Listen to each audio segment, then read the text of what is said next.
biglang magkaroon ng power grid, power down. Mawawala ng kuryente, ng signal. Pero, meron pong conditioning na nangyayari. It is noteworthy to say na ang April 8 po is the last day ng Hebrew calendar. Pagpasok po niya ng 9, New Year po niya yan. New Year ng calendar ng Panginoon.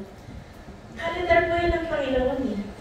Actually po, ginulo din ito ng mga Romans yung bilang natin ng calendar. Pero ito po yung Hebrew calendar. So, hindi aksidente na ang eclipse mangyayari sa huling araw ng taon. Tapos po kinabukasan ay bago. Pero ang solar eclipse, huwag kayong magantay bukas ha. Sanay pa po yan sa atin. Kasi nga po diba ahead sila. So, tayo po mararanasan natin yan ng 9. Okay po? Ito po ang sinasabi dun sa solar eclipse. Ulitin ko po ha. 2017, dumaan po siya sa mga bayan na pangalan ay Salem.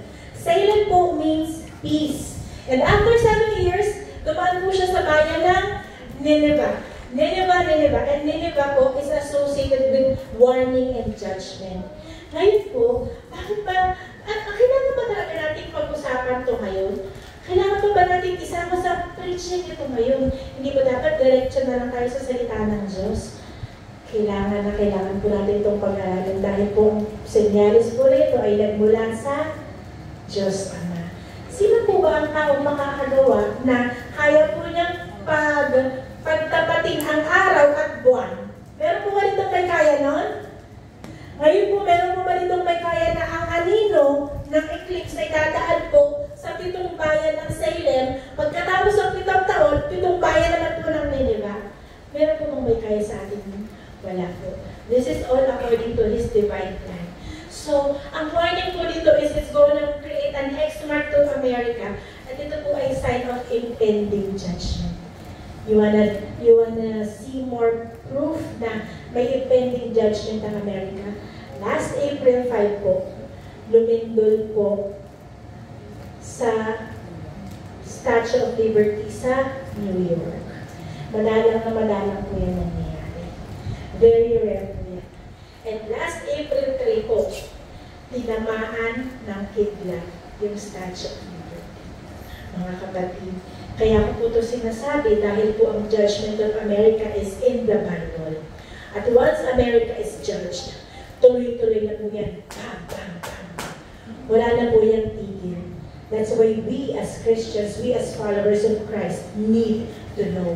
Nananakot ba tayo? Hindi. Sabi po sa Biblia, sa loob lamang ng 1 oras ay naglawang lahat iyon. Ang tinutukoy po dito ay Babylon o Amerika. Sa loob lamang ng 1 oras, paano mo buburahin ang Amerika sa loob ng 1 oras? Kahit siguro sunugin mo yan, matatagalan eh, di ba? O pabahain mo yan, matatagalan. Paano mo siya tutubukin? Nuclear weapon. Nuclear bomb. Mabilis lang po yan. Ang sabi po ng Panginoon in Revelation 1:8 in TPT, I am the Aleph and the Tav. Di ba pinag-usapan na natin yan? Ano po? Jesus is the Aleph and the Tav. Jesus is the Aleph and the Tav. Noon pong unang translation, this is the Aleph and this is the Tav. Ito po yung bansa ng Amerika, po. Sa April 8 po, makukompleto na po yung letter Aleph over America. Bukas, makukompleto na po yung Aleph. At bukas rin po, makukompleto na po yung Tav sa Amerika. On that same day, idedeklara ng Panginoon sa atin, sa lahat ng mga tao, that He is the beginning and the end. Bukas po yan mangyayari. This is not an accident, mga kapatid. Pay attention. Pay close attention because this is the word of the Lord. Gusto niyo ba ng proof? Dagdagan pa natin kung ano bang nangyari to prove that there is an impending judgment upon America and upon the whole world. Nabalitaan po ba ninyo to? Yung Francis Scott Key Bridge, nabalitaan nyo? Bumagsak po yan. Sabi po dyan ay cyber attack. Kasi po, hindi naman po basta-basta bumabangga ang mga, ano po tawag, cargo ship sa barko, ano po? Francis Scott Key Bridge fell down sa araw, few days ago po, at alam niyo po kung sino si Francis Scott Key? Si Francis Scott Key po, siya po ang gumawa ng national anthem ng Amerika, Star Spangled Banner. So, the Lord is speaking. The one who created Star Spangled Banner o yung national anthem ng Amerika, the bridge fell down. The Lord is speaking, kapatid, let us listen.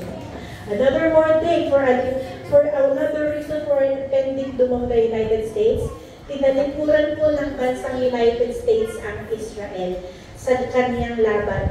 Before po, sige, durugin mo ang Hamas. Sige, labanan mo sila. And after 6 months, tigilan mo yan. Kung hindi, wala ka nang kakampi. Mali ang ginagawa mo. Kung mga tinraidor, tinalikuran. And this is also another reason why. But, agaya po, nakakatuwa po ang ating kanta kanina, sa piling mo, ako'y maghihintay. Ano lang mensahe ng Panginoon. At saka po sabi, mundo'y matunaw man, maaasahan kang lagi. Kinanta natin yun, pero ang totoo, diba? Parang di natin iniisip na mangyayari siya. Mangyayari po talaga yun. But, the good news is, the God of Israel never sleeps and slumbers. Amen? Sa battle po natin at sa battle ng bansang Israel, ito po ang kanyang hinirang. Kaya po ito po ay hindi niya pababayaan. Tumalikod man ang lahat, ang Diyos na nangako sa kanila, kailanman ay hindi sila tatalikuran. Another spectacle tomorrow or on April 9 sa ating kalangitan, there will be a planetary alignment. Sino ang kayang magpa-align ng planeta sa kalawakan? Meron po ba? Wala. Diyos na makapangyarihan lang din. Diyos na makapangyarihan. Hallelujah. Mag-a-align po ang Mars, Saturn, Neptune, Venus, Mercury, Jupiter, at Uranus. Bukas na bukas rin po yan. Amazing. Kamangha-mangha ng Panginoon. At alam niyo po kung ano pong kalakip nito? Meron pong dadaan na comet. Ang pangalan ay Devil Comet. Sobrang sign na po, ano?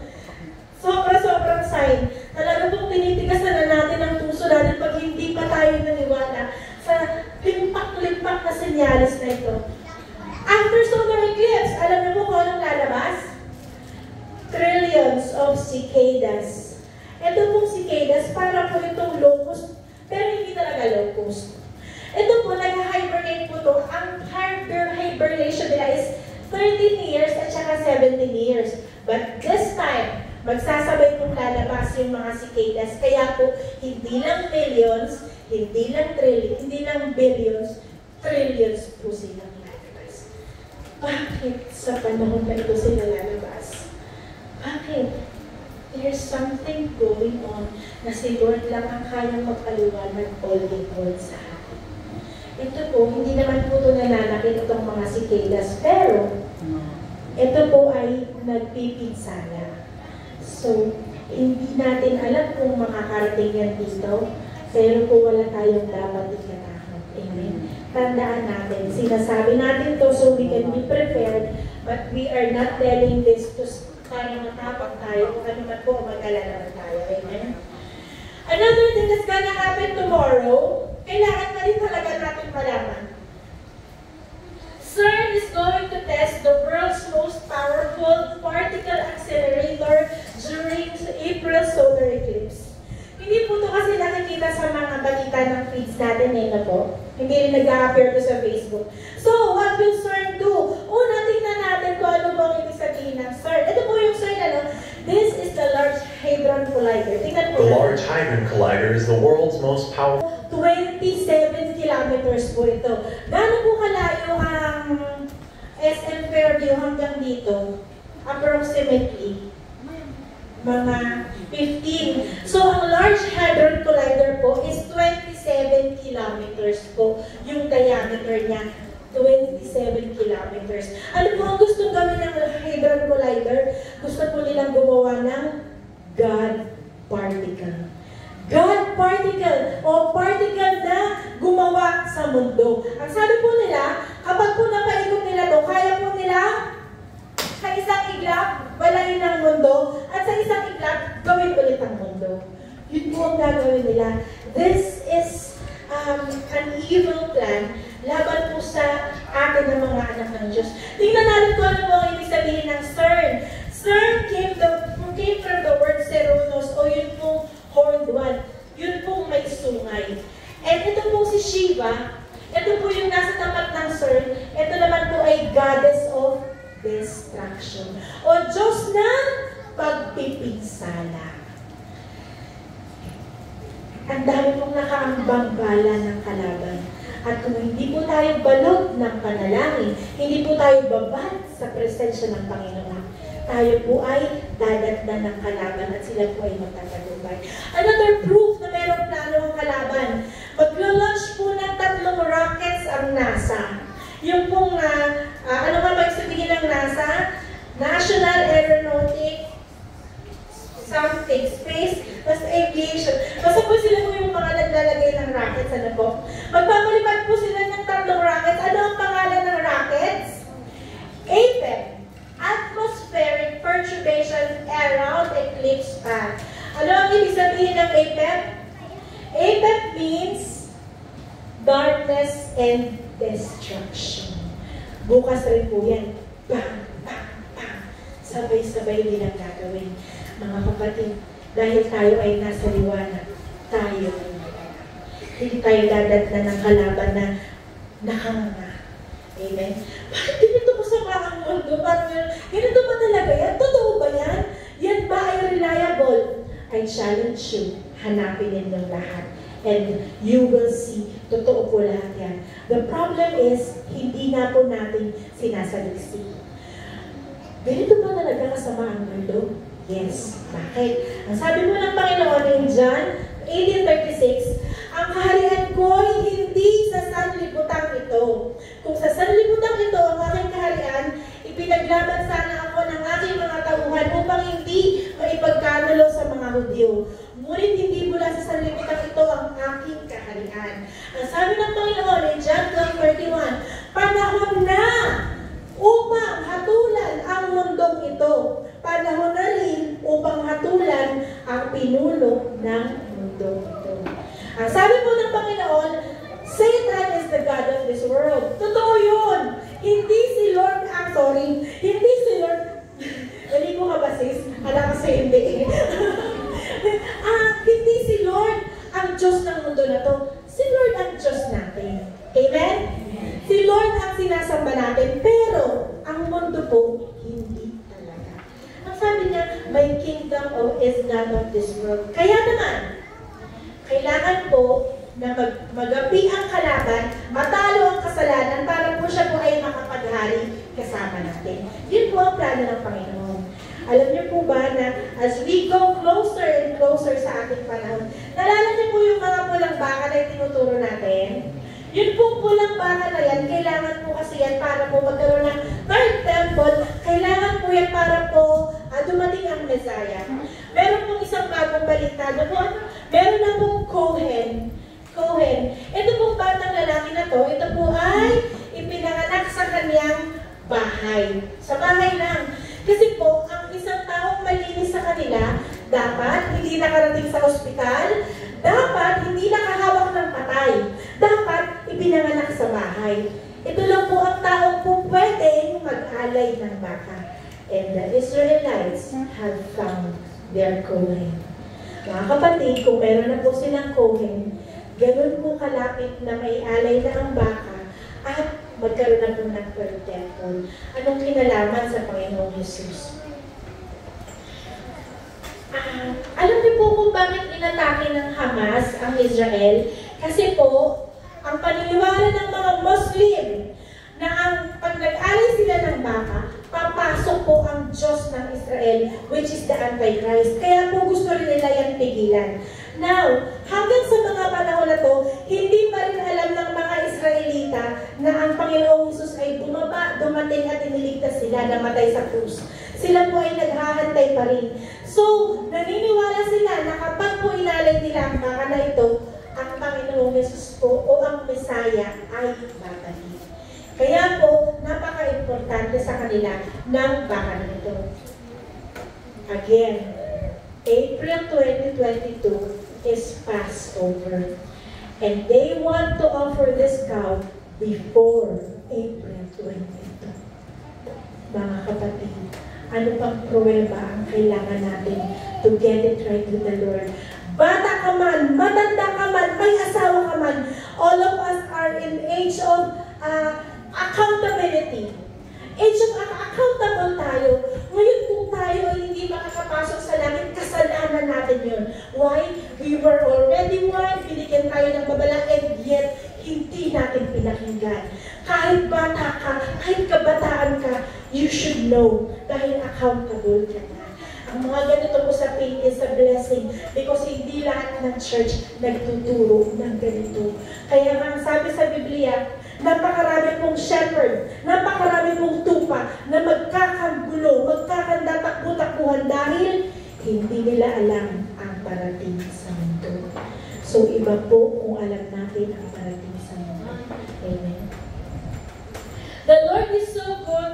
At alam niyo po, sabi nila, ang siyensya po at ang Word of God is magkaiba.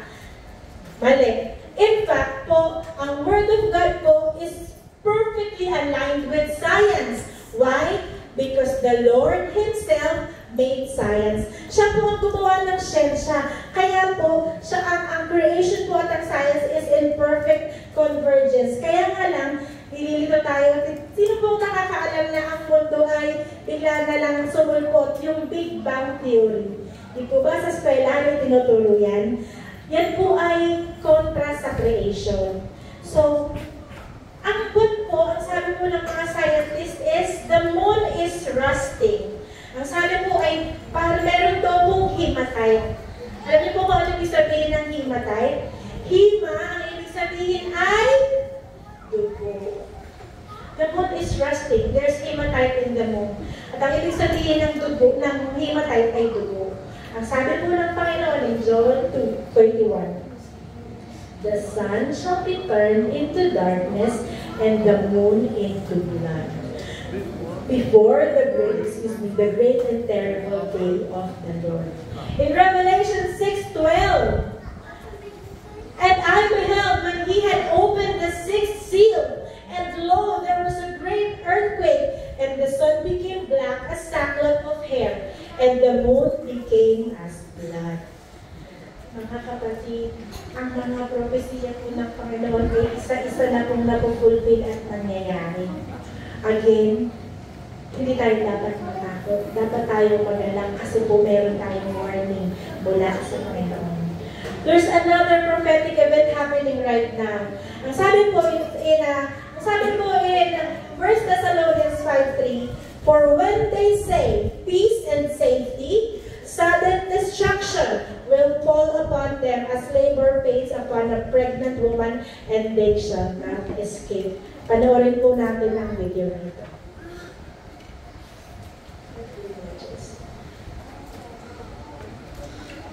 It is a reminder of the May isulat libong taon bago nangyari ito. Amen? Thousands of years have passed. Si Paul po ang nagsulat ng Thessalonians, and siya po ang in-inspire ng Banal na Espiritu to write, when they say peace and security, sudden destruction will come upon them. Bakit po ngayon? Sinasabi po ng mga tao, ng mga leaders natin, ang peace and security. Ano pang pruweba ang kailangan natin? But the Lord said in Luke 21:9, but when you hear all of this, do not be terrified. Kasi sabi po ng mga tao, ano ba yan? Nakakatakot? Imbis na ma-encourage ako sa pagsimba, imbis na ma-encourage ako sa Panginoon, natakot ako, hindi ako natuwa. Pero ang sabi ng Panginoon is, do not be terrified, because these things must come to to pass first. Kailangan mangyari so that the plan of the Lord will commence. Kailangan lang po talaga. Kaya nga huwag tayong matatakot. Kasi po, sabi nga po is, ano ba mas maganda? Ngayon, magkaroon ka ng spear sa heart mo, makaramdam ka ng, teka, parang may mali eh. Kailangan meron akong itama eh. O yung daratnan ka na hindi mo alam ang nangyari. Ano ang mas tragic sa dalawang sitwasyon, di po ba? Mas nakakatakot po yung tinatnan tayo nang wala tayong alam, kaysa po yung may alam tayo at prepared tayo. The will of the Lord will push through anuman po ang sabihin natin. Naalala niyo po yung disease X na pinag-usapan natin dati. Disease X po is a pathogen na hindi pa alam, pero po, 20 times deadlier daw than COVID-19. Yan po yung disease X. And now, meron na po silang i-publish na highly pathogenic avian flu o H5N1. And mind you, vaccination rin po ang sagot nila dito. Vaccination din. Sabi po, meron na lang pong bird flu sa baka. Tapos po, meron na rin po ngayong bird flu. Meron nga din po sa Philippines, di ba? Sa Leyte po ba ito? Sa Leyte. At sabi po nila, mukhang nakarating na rin po sa tao. Ito po ba ang disease X na sinasabi nila? Ngayon po, kung magiging ito man po yun, handa tayo. Alam natin na ang mga panglulokong ito ay magpapatuloy kasi po gusto nilang magkaroon ng total control over us. Is this the disease that they have been warning us about? A deadlier pandemic? A disease that requires another dose of vaccine? Ito na naman po ba yun? Not again. Never again. This time, we will give our complete trust to the Lord sa ating kalusugan, sa ating mga buhay. But, the enemy is still working. Right now, next month po, meron pong 300 amendments sa International Health Regulation. Ano ibig sabihin nito? Yun pong original na International Health Regulation ay may binabago po nila. 300 po binabago nila. Ang sinasabi po nila, pipirma lahat ng bansa dito. Ito po ay forced swab, forced quarantine, forced lockdown, and forced vaccination. Wala tayong karapatang tumanggi when the World Health Organization says so. Hindi na po kay Bongbong, hindi na po kay Biden, so World Health Organization na po. Kung darating na po ang punto na ito, alam na natin. Alam na natin kung sino ang kakapitan natin. Alam na natin kung sino ang katawagan natin. Ang Panginoon. Amen? Napakabuti ng Panginoon dahil po, ibinubukas na yung ating mga mata sa ganitong sitwasyon. Kasi po, aanin mo naman yung payapa ka sa bahay, pero hindi mo alam yung nakaambang kaguluhan sa mundo. Mas mainam na alam mo ang kaguluhang nakaambak at ready ka, balot ka sa panalangin, babad ka sa presensya, alam mo na merong makapangyarihang Diyos na in charge sa buhay mo at in charge sa mga anak mo. Walang problema. Napakasarap ng buhay. Salamat, Panginoon. Yun ang tunay na kapayapaan. Amen. Sino pong nakakaalam ng nangyaring lindol sa mga karatig bansa natin? Saan pong bansa yun? Taiwan. Ilan ang magnitude? Very good. Anong sumunod na bansa? Very good. Anong magnitude? 6.8 yata. Anong sumunod na bansa? Guam. Sumunod po Guam. 1,500 miles apart. Sunod-sunod. Dito pong huli lang, sa United States, 4.8 naman po. Ang sabi po ng Panginoon, lilindol sa iba't ibang dapot, magkakaroon ng paggutom. Ito'y pasimula pa lamang ng paghihirap katulad ng nararanasan ng isang nanganganak. 365 times, 365 times, sinabi mo ng Panginoon, do not fear. Do not fear, huwag matakot. Ang salita ng Panginoon, ang sabi mo nila, huwag mong ituro yan matatapos. I would rather tell you the truth. Pero sa araw na nangyari yun, sisigilin ako ni Lord, bakit hindi mo sinabi? Amen. Hindi nakakatakot ang salita ng Diyos. In fact, nagbibigay ito sa atin ng kalakasan. Last time po, nagkaroon din po ng strike ang Israel sa Iran. At pinatay po nila yung 7 leaders ng Iran. So, mula ngayon hanggang sa end of Ramadan, nag-aantay ang Israel ng retaliatory strike. Ibig sabihin, high alert ang lahat. Kasi po, once na nagkaroon po ng strike, pwede po maging nuclear yun. Maging nuclear war po yun. Sabi ng Panginoon in Luke 21:20, "But when you see Jerusalem surrounded by armies, then know that its desolation is near." Kapag nakita mo na ang Jerusalem ay nababaligiran, malapit na ang kanyang katapusan. Right now, Israel is surrounded by the inner circle of enemies and also surrounded by the outer ring of his enemies. Brothers and sisters, thousands of years din pong sinulat ng Panginoon, but it is coming to pass right now. Hindi aksidente na lahat ng sinabi natin is nangyayari all at the same time. Pero may uulitin ko po ang sabi ng Panginoon, huwag mabagabag ang inyong kalooban. Sumasampalataya kayo sa Diyos, sumasampalataya din kayo sa akin. Sa bahay ng aking Ama ay maraming silid. Kung hindi ito totoo, sasabihin ko ba sa inyong pupunta ako roon upang ipaghanda ko kayo ng inyong matitirhan. At kapag naipaghanda ko na kayo ng matitirhan, ako'y babalik at isasama ko kayo upang makapiling ko kung saan man ako naroon.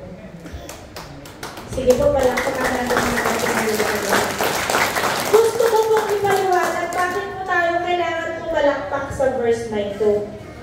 Ang sabi po ng Panginoon, huwag mabagabag. Ito po kasi yung plano ng Panginoon kung sakali man na ang lahat ng pinag-usapan natin mangyayari sa 8 o sa 9 o kung kailanman. Because nobody knows the day or the hour. Walang nakakaalam kung kailan mangyayari ito. Pero ang sabi ng Panginoon, kung anak ka ng liwanag, hindi ka dadatnan na parang magnanakaw. Kung anak ka ng liwanag, alam mo, ang Ama mo, malapit nang dumating. Kung anak ka ng liwanag, ramdam mo. Ramdam mo. In your spirit, ramdam mo. Ang sabi ni Lord, naipaghanda ko na kayo ng matitirhan. There is an evacuation plan that the Lord has prepared for us. Parang weird. Paano yun? Paano mangyayari na i-evacuate tayo? Problema na yun ni Lord. Ang salita ng Diyos ay tapat at totoo. Kagaya nga ng sabi sa kanta, no? Mundo'y magunaw man, maaasahan kang lagi. Ngayon kung sinabi ng Panginoon, huwag kayong mabagabag, huwag kayong matakot, huwag kayong mag-alala. Huwag. Dahil meron nga pong plano ang Panginoon. Ang sabi niya, babalik at isasama ko kayo upang kayo'y makapiling ko kung saan ako naroon. Hallelujah. Ito po ang kapayapaan ng Diyos. Makikita sa Philippians 4:7. Ito ang kapayapaan ng Diyos na hindi kayang magawa ng tao. Tatanungin kita kapatid, meron ka bang kapayapaan ng Diyos na hindi kayang gawain ng tao? Na anuman ang nangyayari kaguluhan sa mundo, panatag ka. Bakit? Anak ako ng Diyos. Hindi niya ako mababayaan. This is the kind of peace na hindi kayang unawain ng mundo. Bakit? Ay, huwag nyo nang sabihin yan, nakakatakot yan, parang tinatakot mo ang mga tao. Huwag nyo pag-usapan yan kasi hindi yan maganda. Pero po, ang totoong nagmamahal sa Panginoon at ang totoong nagtitiwala, kahit kung anong pananakot, hindi matitilag dahil kilala niya ang kanyang Ama. Kilala po ba ninyo ang inyong Ama? Kilala po ba ninyong dapat siya? Kilala po ba ninyong hindi siya nagpapabaya? Kilala po ba ninyong mahal na kayo at namatay siya sa krus ng Kalbaryo para sa kaligtasan? Ganun-ganun lang nagpakamatay siya tapos hahayaan kanyang tamangan ng bomba? Hindi siguro. Ganun tayo kamahal ng Panginoon. Ang kailangan lang po natin ay maging handa. Ang sabi ng Panginoon in Lucas 12:35, maging handa kayong lagi at panatilihing maliwanag ang inyong ilawan. Jess, please. Ang sabi po ng Panginoon tayo ngayon, mas lalo po ang parating sa mundo. Makinig po tayong lahat. Makinig po ang lahat. Meron po akong tanong sa inyong lahat. Sa gitna ng kaguluhan, sa gitna ng kadiliman, nagpadala po ang Panginoong Diyos ng kaliwanagan. Si Kristo po ang liwanag sa dilim. Si Kristo po ang ipinadala ng buong may kapal para magsilbing gabay sa ating lahat. Si Kristo po ang liwanag sa dilim na tinutukoy ng salita ng Diyos. Si Kristo po na nagpakasakit para sa krus ng Kalbaryo para sa ating kaligtasan. Tanging liwanag lang po ng Panginoong Jesus ang magliligtas sa atin sa nakaambang panganib na hinaharap ng mundo.